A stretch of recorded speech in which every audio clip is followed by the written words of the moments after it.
Hey everybody, Pete Turner, executive producer and host of the Break It Down show, coming at you live. And we are waiting for Matt Braynard. He's running a few minutes behind schedule. So I thought I might check in with you all because that's always fun to do. Give you some updates on the show and in general, just say thanks. The Break It Down show continues to grow and it's incredible. Like, as a professional podcast producer, you have your show and you have people that call you and say, oh my God, how do I do this? And then they call you back and say, your advice was so on the money. So I guess I'll take a moment and give you all some of the standard advice I give to people, because look, there are over 1 million podcasts. Just a little while ago, there were 750,000 podcasts. Now there is twice that. Should you start a podcast? I don't know. I mean, yeah, I want you all to create something, but I don't necessarily want you to create something like the Break It Down show. I ultimately don't care what your idea is. What I care is, can you do it? Can you reliably go out each week, each month, whatever it is, and put a show out? That's so much more important than tell me what your idea is. Everybody has a brilliant idea. It's that execution. And then the execution is followed up by continued ability to have great ideas, to continue to find that gold. One piece of gold isn't going to do it. So when you think about putting a podcast out, those are the things I want you to think about. Yeah, the name, great. Don't care. I don't care about the idea. I care, can you do it? Do you have the time and the money to pour into this thing? And if not, start it as a hobby. Start slow, start small, and just start to create and see if that creation can go from a spark, which is your idea, into a fire. So that's just one of those things. The other thing is if you think, like, if you're writing a book or whatever, and you want to start a podcast, I would say probably not, unless you want a whole side job, which is a podcast. Figure this: a podcast takes about 10 hours per episode. Maybe it takes you less once you get faster. Maybe it takes you a little more if you have a lot of production value, but just 10 hours, just rule of thumb.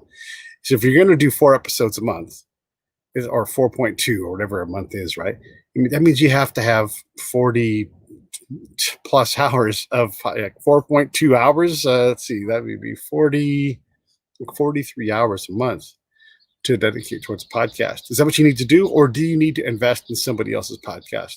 Do you need to collaborate with somebody else to offload some of this work?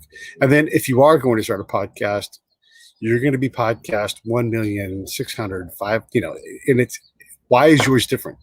What are you hoping to get out of it? If it's make money, I would say go do something else. Go find another way to make money. If it's to have a solid marketing tool or a solid PR tool or a networking tool, yeah, then okay, then you probably should think about that. But understand, it's a cost center. It's going to cost you time and or money.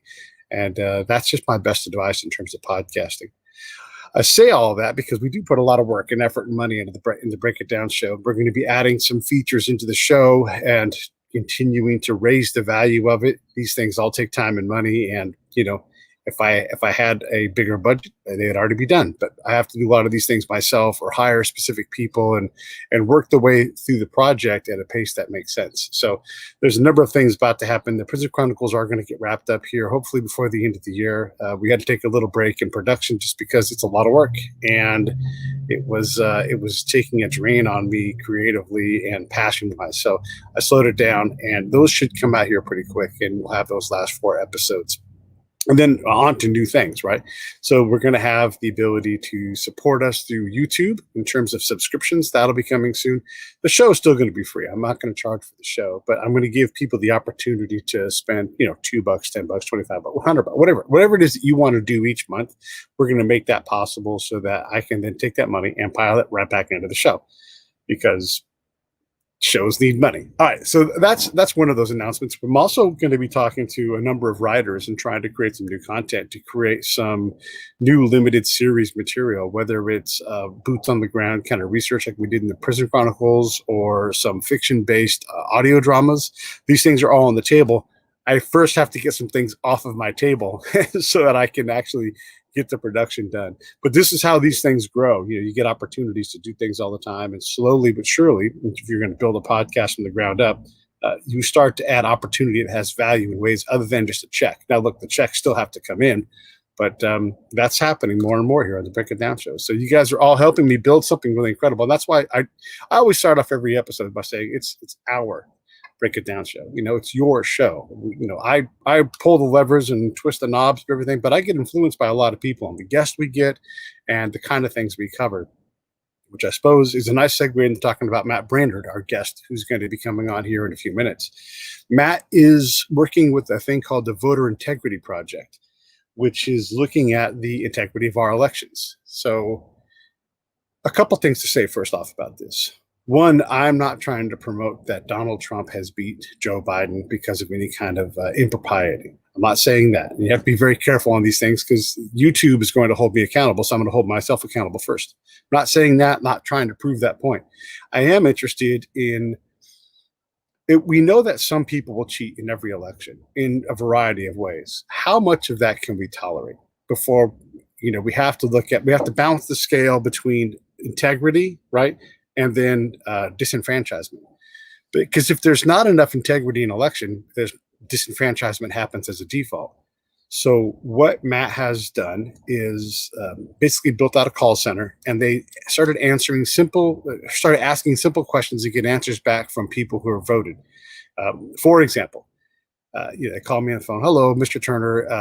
Voter rolls show that you voted in this election in California. Did you vote, basically? And then I go, I don't know what you're talking about.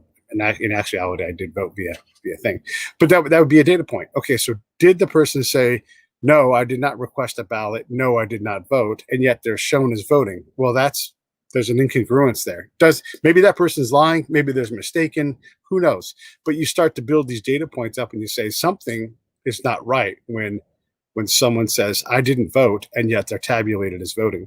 And then there's where you live and where you register to vote. Are you voting in two places? And this is fairly simple to measure because there's a national registry. When you move and you tell the post office, hey, quit sending mail to 123 Main Street in California, now send my mail to 123 Main Street in Texas. Well, if you're found to be voting in both places, well, that would be illegal. And does that mean that you're trying to flip the election? I don't know. Who knows, right? But that's what Matt will talk about. And then there's also a aspect of this where people are putting down false addresses. This may not seem like a big deal, but it's actually against the law. So when you go to register to vote, you have to account for where you are. So if I say 123 Main Street, you go, well, that seems weird. Yeah, but I live up in apartment B above Main Street, above this shoe store or whatever it is. Oh, okay, that makes sense. In a lot of cases, these things aren't true. And these people are putting down places like post office boxes, which is illegal to do. Hey, look at this. Matt Braynard's here. Let me shut up and quit vamping and let Matt do he's the pro. We'll let him do the talk. Hey, Matt, thanks for coming on the Break It Down show, man. I appreciate you. I don't hear you yet. Can you hear me? Okay, I don't hear you. So we'll work on this. Why do I not hear? Oh, I know why I don't hear you. Maybe this is why. You should hear me. I got it. It was on me. I had to fix something on my end.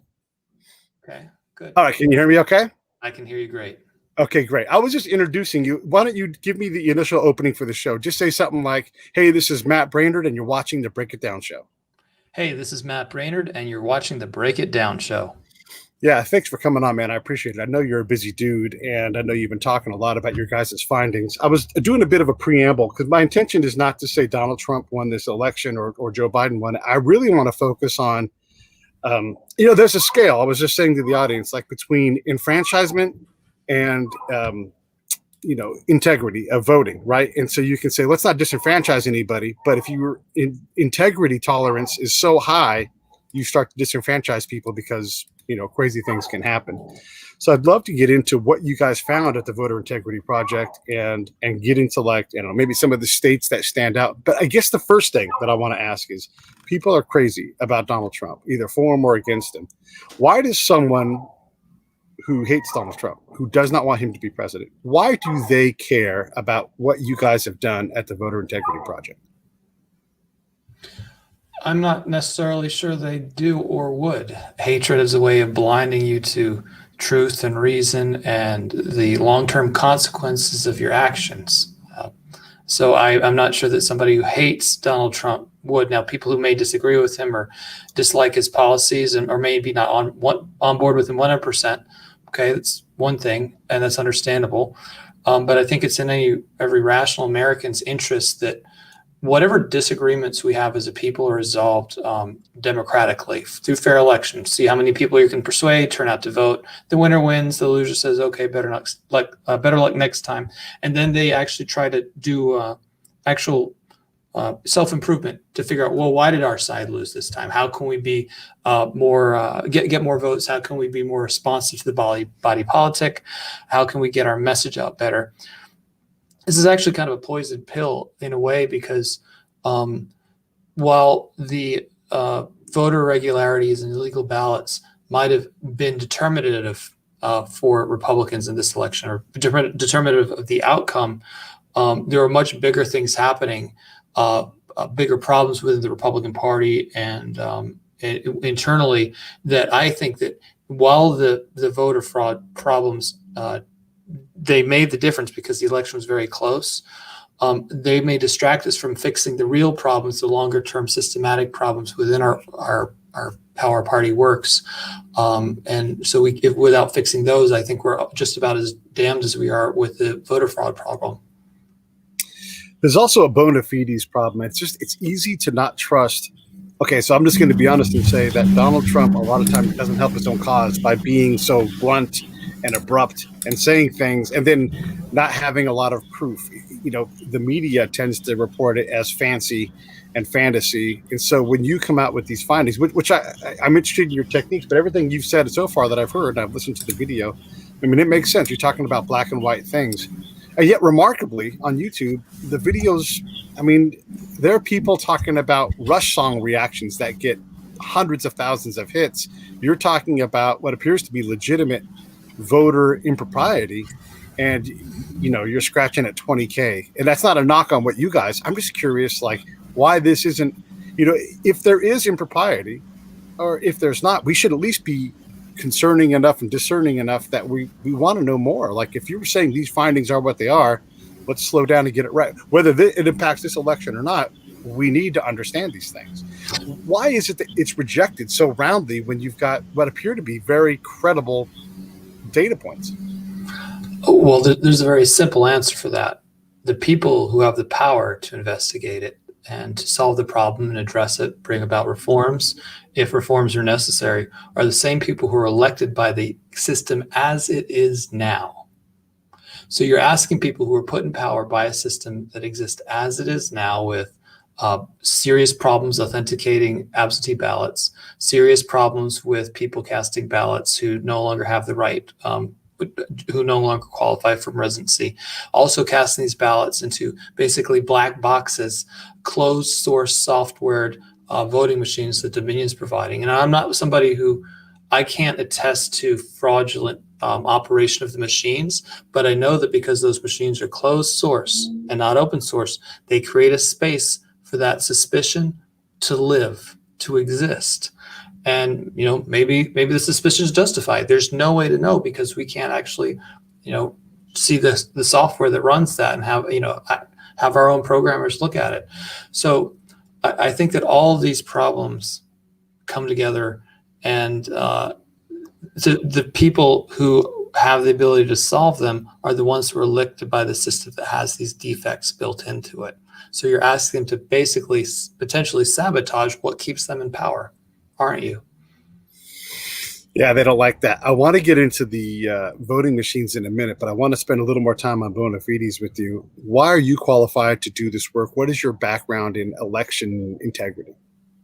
Well, I've been working with election data since the mid-90s when I was the field organizer for Patrick Buchanan's campaign in South Carolina, and we were organizing voter data to drive our phone banks. Then I spent 3 election cycles at the Republican National Committee, managing the data entry of precinct level election results and precinct level registration information. So for all 50 states. So I know all the nuances of how states record this data and track it. I also built voter data files from scratch with data straight from the state. And there's a really loud noise in the background, like a screaming sound. There's a dog. I'm in my backyard tent, and this is where I record. There's a dog barking out there. Try to disregard it if you can, and I'll mute on my best. I'll do my best. Okay. So I've worked building election data voter files from scratch that were used, all over the country, and I've deployed them on behalf of campaigns. I also work for a firm called Election Data Services, which is the nation's premier election administration and redistricting firm. So I would walk into county clerks' offices around the country and help them solve problems with their own voter lists and get voters assigned to the correct precincts, correct districts. I'd help states draw the lines that decide, where city council districts are, where state legislative districts are, where U.S. congressional districts are. I did that all over the country. And we also built the nation's database of different voting equipment vendors. So what vendors had contracts in every county in the country and what kind of machines each county were using. We built and sold that database. So I had a lot of experience and litigating with Election Data Service on all kinds of that stuff, as well as working as a subcontractor for the Census Bureau, which also touches into voting because one of the tabulations they do is voting CVAP, which is Citizen Voting Age Population. So I'm very familiar with all of that. I was more recently the president's director of strategy for his first presidential campaign, managing data and strategy and building all of their voter databases and deploying them. So this is an area where I have a lot of I really know these rivers and lakes very well. Yeah, fair enough. And I'm glad we're covering these things just in general. When I was talking to some of my friends that lean to the left, and I was like, what do you need to hear from Matt to help legitimize his work in their mind? And they talk about the problem of the president is trying to undermine the integrity of the election, and this guy's just helping him to do that. Do you have a response to help get, because what I'm really looking for is rational, reasonable things. What would you say to that? I mean, again, these are people that are willing to listen, but you've got these high trust hurdles to get over. Well, what's undermining the trust in the election is the way we run elections in this country. The black box voting equipment, unauthenticated absentee ballots, and the state completely incapable or unwilling to maintain hygiene of their own voter lists, as well as the irregularities at polling places with Republican observers not being allowed to view when Democrats are, et cetera, as has been testified under oath and under affidavit by many, many witnesses.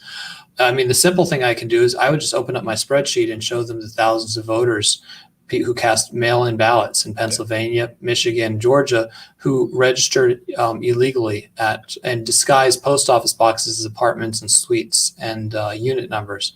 I would point to them in Georgia, for example, over 20,000 voters who no longer live in the state and no longer meet residency requirements, or the people who I can document as casting multiple ballots in different states, or the many people who I have recordings of telling our call center operators that they did not vote while the state has marked them as having cast a ballot, or the many thousands of people who told us that they did not request an absentee ballot, yet the state sent them one.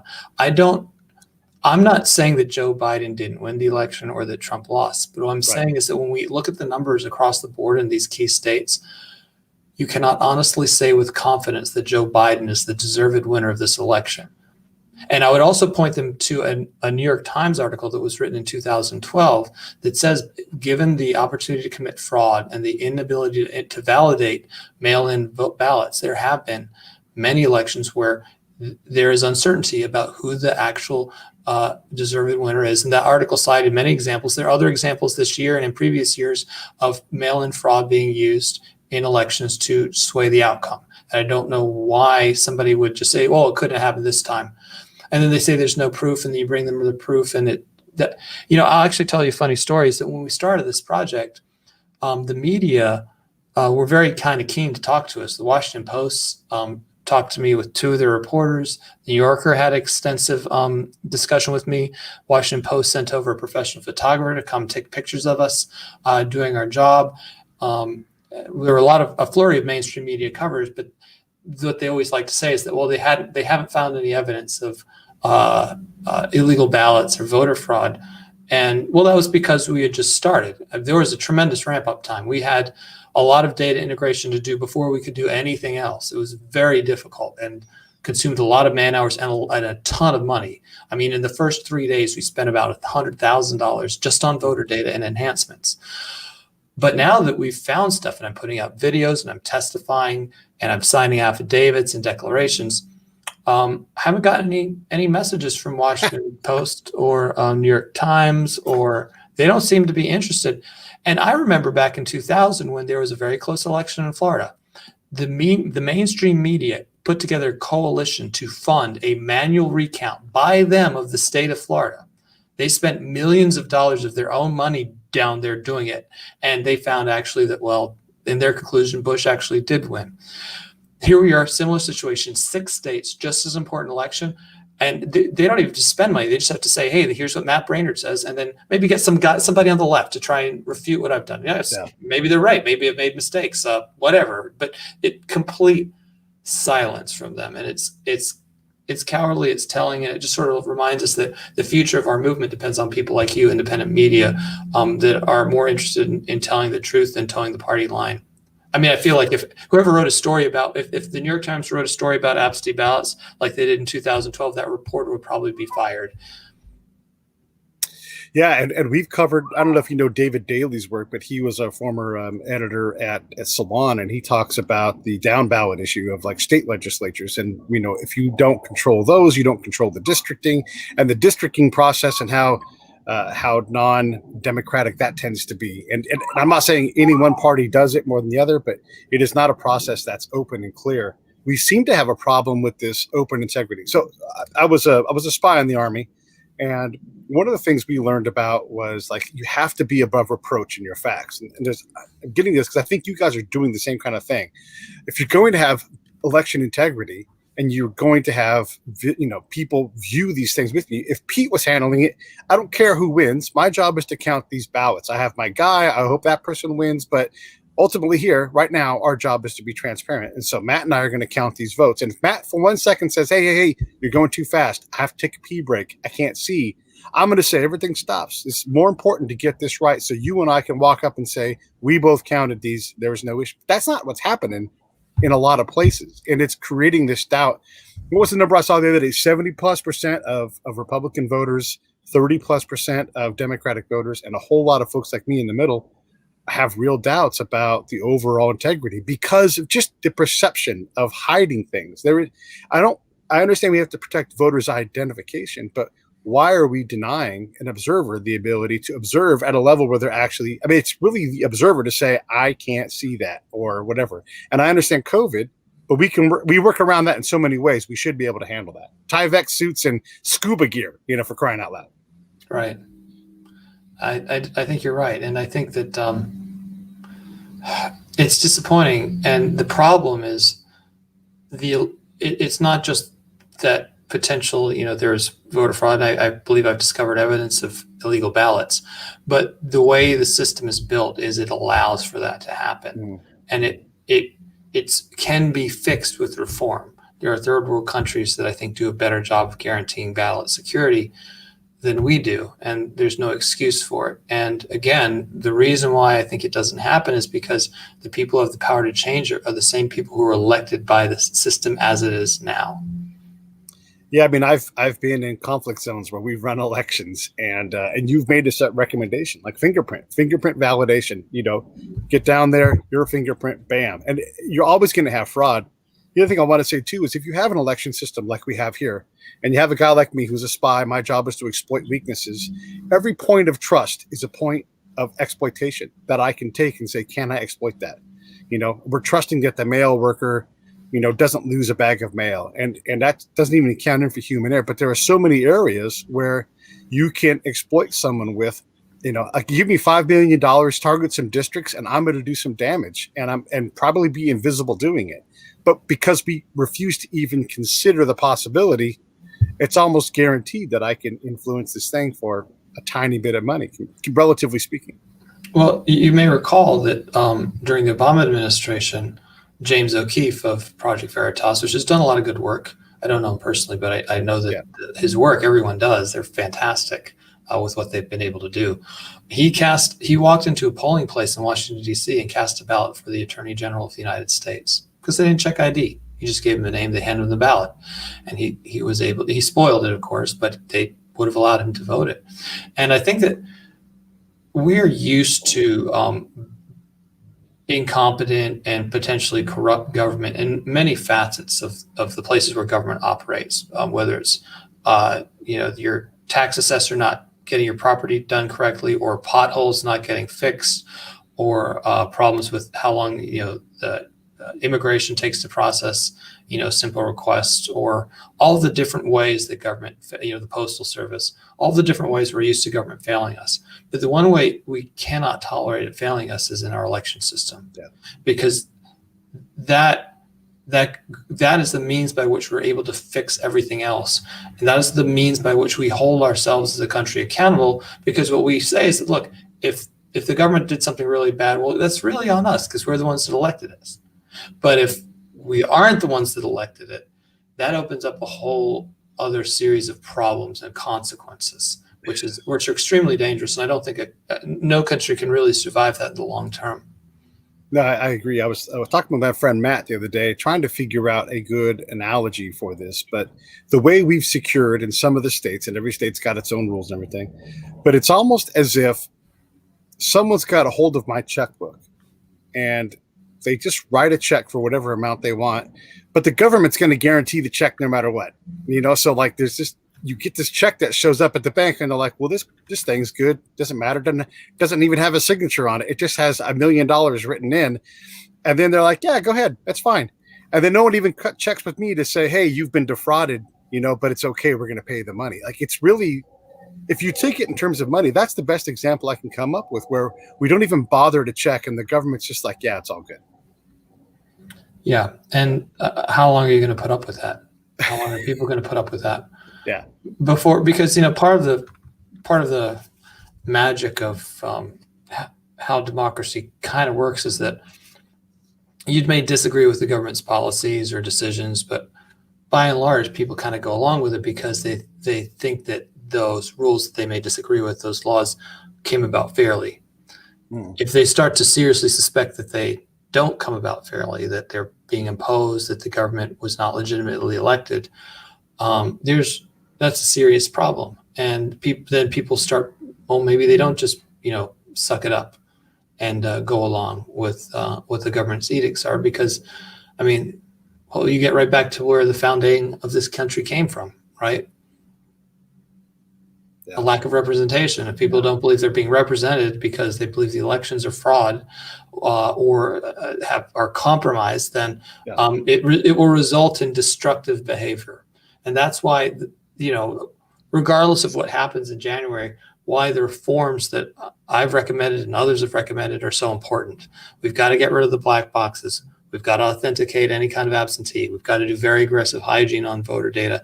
And actually, there's other steps too. And in the coming weeks, I've kind of been given a tremendous gift through this, because this was, my involvement here was completely accidental. This was not by design. It's just, sometimes nature creates a vacuum and you're the only thing that can fill it. And that vacuum is what I and my team were able to fill. But through this, this has been a very bad circumstance for the country, but out of it, I will be able to harness some of the energy that I've been able to develop through this, people's enthusiasm for the VIP project, and turn it into something much more permanent that I in the past have tried and failed to be able to do, which is to develop a right-wing community organizing C3 that is called Look Ahead America. It's basically a counterpart to Acorn, and it does the very important work of engaging and getting out to vote and registering patriotic Americans who are disaffected with blue-collar and rural backgrounds. But one of the other things that an organization like this can do, where it can really flex its muscle, is in fighting voter fraud and ensuring the security of the ballots. In fact, one of the greatest accomplishment of the organization so far was that we were poll watchers here in Virginia for the governor's race. So we can be much more aggressive in that. And now that because of the work that I've been able to do with VIP, it's given me a level of credibility among the public and among donors that now I can really make something like this happen and create something permanent that can address these systematic problems that are threatening our country. It appears, just from my own, and I'm #not a lawyer, still not a lawyer, but in the 2000 election, we had to make some changes because even things like hanging chads and pregnant chads, we had to get away from that, because the more we handled these, ballots, the more they changed and they started being unvalidated just through the mere processing of them. The other thing is, it's weird to me, is I live here in California. I vote absentee. I get my thing, and you can track it, and the whole system is pretty closed looped, except for once your ballot is received, you can go in and you can check and say your ballot is received and it will be counted. But you can't say it will be counted because you don't know. Like it's being processed. Is it, if you say it will be counted, you don't know if your vote was tabulated correctly. You actually don't know if your ballot then slipped out of a box accidentally through human error and ended up in, somewhere behind some cabinet. So you don't know. You have a very low level of trust in your county officials in California. Well, I mean, I just don't want them to predict the future. I want them to say it will be, processed and updated at some point. The thing is that I think that I believe that almost every state has the same kind of problems we're seeing in all of these other states. Yeah. The only difference is that these states had close elections. So if you ever get to the point in California where you have a really close election, that might happen in a Democrat primary, then it will reveal all of the problems. The problems will all be laid bare. And it's also in close elections where potential, illegal activity can have the biggest impact, because there's actually two kinds of illegal activity that happen. There's the organized efforts, right? Those are it's tricky, expensive. You got to kind of know what you're doing. But then there's the other kind of voter fraud where people just on their own take the initiative to cast a ballot they shouldn't. Somebody forwarded me screenshots of an individual who lives in New York City. They clearly live in New York City. They've been there forever, but they don't think their ballot really counts there. And they're able to request an absentee ballot in Georgia because their parents have a home there. And they decide that's where they want to vote, even though they're not legal residents. And you get enough of that in a close election. And we have what I will believe an undeserved winner if Joe Biden takes the oath. As of right now, given our findings, I don't think that he can be considered president. I would have to consider him as essentially the presidential occupant, not the president, because I have no confidence that he actually is the deserved winner of the election. Yeah, and I want to talk about some of these numbers in a second. I wanted to ask you, is this primarily an interstate problem or an intrastate problem? How would you characterize it? Or is that even fair? Is it more even? Well, there's all different kinds of ways that these illegal ballots are being cast, and they touch on multiple states' voting systems. Mm-hmm. Because usually it's by registering a vote in another state and then registering and then casting a ballot in the previous state that is a swing state. What in some ways what I'd say that these problems are is that they're sort of trying to undermine the Electoral College. So if you can choose where you want to vote, it kind of undermines the way the Electoral College is intended to work. Mm. And then can you say unequivocally, are people voting in more than one state? Oh, well, yeah, we've documented a few thousand, and we actually only have very limited ability to do that. It's extremely limited in two ways. Number one is that we don't have access to complete dates of birth from every state. So we have to use commercial vendors to try to get an accurate date. And even then it's not necessarily accurate. So very few people are we able to have confidence in their date of birth. And only those people are we able to match to other states' voter lists where we are also confident, very confident of their date of birth as well. And the other problem with our, this analysis where we end up we're missing a lot of people is that at least for this election, we've only been able to compare early absentee voters in one state to early absentee voters in all the other states. And those states that release data, I think it's very likely there are people voting in person on election day in one state and casting an early absentee ballot in another state. But we're not able to detect anyone doing that just because the availability of the data that the states are the arbiter of, the only source of, they're the controllers of it, are so slow to release it. And when they release it, it's incomplete. It has tremendous problems with data hygiene. Like for example, birth date is a very important identifier. Right. I believe that states often have social security numbers, but they don't release those to me. So I have to do my second-rate analysis the best I can, because that's all they've given me. But even then, they'll release, if they don't have a birth date for somebody, they'll just throw on a default date of like January 1st, 1900. And then you got people who don't know better saying, hey, look at all these dead people voting. They clearly aren't 120 years old. But what's happening is really just poor hygiene of the list by the state and the decision to release it with clearly inaccurate dates of birth. So you're saying for sure people are voting in more than one state. You guys have proof of that and affidavits to back it up. But you're also saying that you're only looking at a fraction of what this might look like in terms of someone voting in person in one place and via ballot, mail-in ballot somewhere else. Right. Not just voting twice, but that's actually a relatively smaller part of the bigger problem, which are people voting in places they don't meet residency requirements to do so.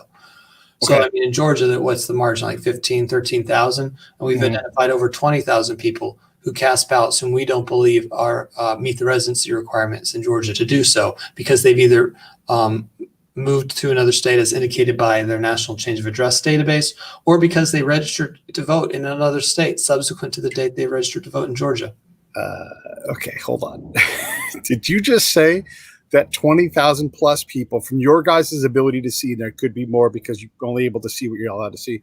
And then what's the margin of victory in that state? 13,000? 13. Yeah, we have identified more illegal ballots in the margin of victory in the states of Wisconsin, Georgia, and Arizona.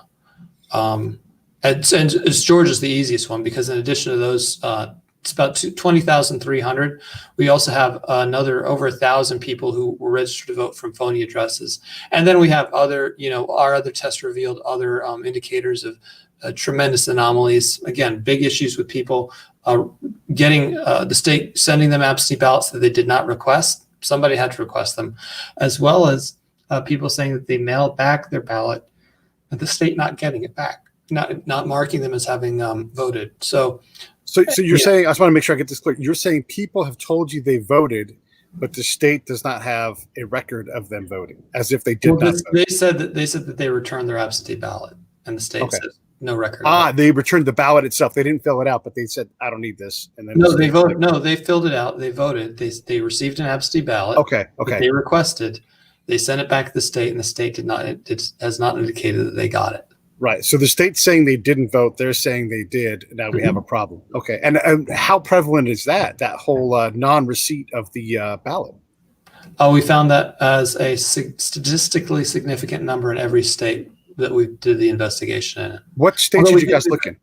All of the 5 different states. We didn't do this test in Nevada because Nevada sent ballots to everybody, just flat out sent them out. But we did this analysis in Michigan, Wisconsin, Pennsylvania, Georgia, and Arizona. Okay. But Nevada and Arizona in particular have a lot of Californians that reside at some portion of the year, have property in Arizona or Nevada. Were you able to suss through that and to see like how much of that has potentially happened in those states?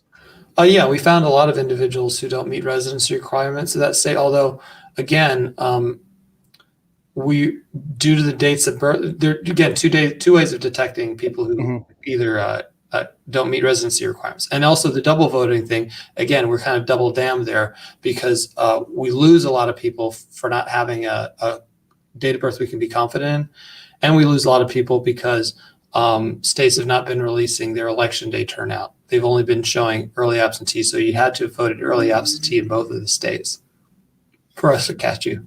If I voted twice illegally and the Voter Integrity Project called me, I wouldn't be very cooperative. Well, we wouldn't actually call you. We just report your data to the state as account. The people we called were folks whom we suspected were victims of voter fraud. Okay. So people who we had some different techniques to build target universes, and then we set our call centers loose on them, and we've got recordings of them all. Yeah. So I've been playing those recordings. I played the recordings we had in Arizona. On my off-Broadway Michigan testimony, I played a bunch of recordings as well of people who said they did not vote, yet the state said they voted, as well as people who said they did not request an absentee ballot, yet the state said they did. And I'm putting links in the show here for everybody watching, and I'll pull this on them now. Here's one of Matt's email or videos with their findings, and I'll put the other one up when they actually can hear the recorded phone calls. You guys should listen to this stuff because, I mean, and this is why I want to cover these because, I don't have a horse in the fight in terms of who wins. I don't really want either of them to win, but I do want people to be able to vote for the person they want. And if you're telling me that 7,000 extra ballots that should be at least invalidated. Okay, let me ask you this: are we being too hard on the residents of Georgia? Like, does it really matter if they use, a strip mall as an address? Does it really matter if they use a PO box and they're not supposed to? I know it's against the law, but is our tolerance of that too low, or should it be higher? Well, if somebody registered to vote illegally, we don't even know if they are, in fact, real people casting those ballots, first of all, because these are done through the mail and sent to a PO box.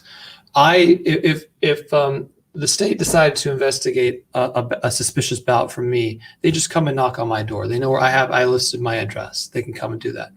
If there's a suspicion about one of these ballots, I can't go knock on a PO box. And where those PO boxes are having their mail forwarded to, where it's a problem. And remember, they've already lied basically twice. Number one, by registering where they should. Number two, by intentionally disguising it. Because if they tried to register with a blatant PO box, ordinarily the clerk wouldn't accept that application. So yeah, you can't. And it's kind of a big deal because even within a state, there are state House districts, state Senate districts, U.S. congressional districts. And how would you like your U.S. congressman to be chosen by people who don't live in the district? Would you like that? Is that a problem for you? I mean, that's a problem for me for anybody. I don't want. Okay. Well, that's the problem with these voters, and that's why. I think we should absolutely have a person-specific closed-loop voting system so that when you vote, it's all of these things are cross-checked at the federal level, and I know that my vote has been tabulated properly. You did, in fact, vote for Joe Jorgensen or whoever it's going to be.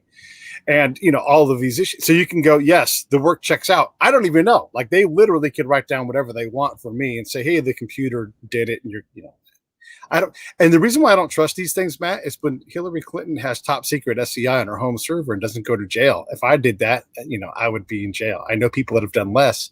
And it makes you not trust anything in the system because they're, all of these things happen. So I'm desperate to know, as you put this stuff in Georgia, in Wisconsin, wherever it is that you guys are submitting your findings, what is the government's response there locally?